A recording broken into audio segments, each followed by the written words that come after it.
Sa kasaysayan ng Philippine Basketball Association, maraming scorer, maraming superstar,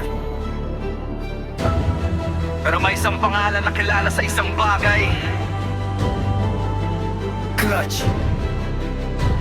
Jojo Lastimosa,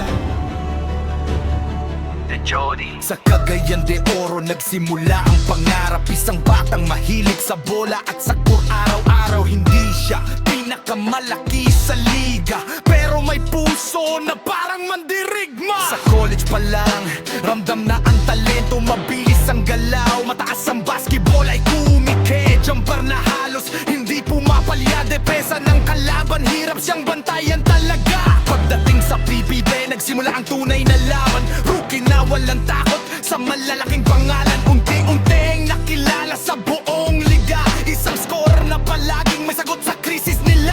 Kapag dikit ang score at malapit na ang oras, hindi siya natataranta, lalo siyang lumalakas.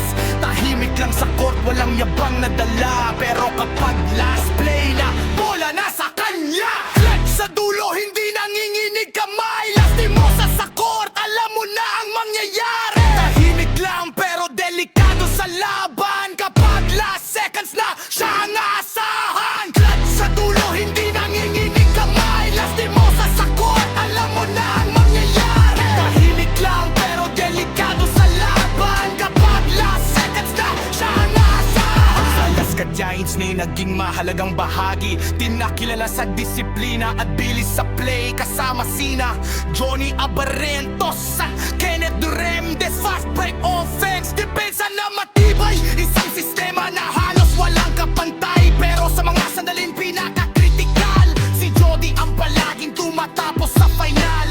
All-star selections, mga championship ring. Respeto ng fans at buong liga rin. Hindi lang scorer, isa ring tunay na lighter. Isang halimbawa sa mga batang player. Hindi flashy, hindi puro highlight, pero ang laro niya palaging efficient at right. At sa bawat clutch shot na kanyang ginawa, mas lalo siyang naging alamat sa PNGA. Maraming magaling sa basketball ng Pilipinas.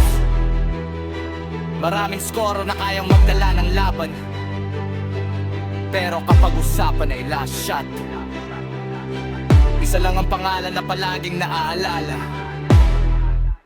Jojo Lastimosa.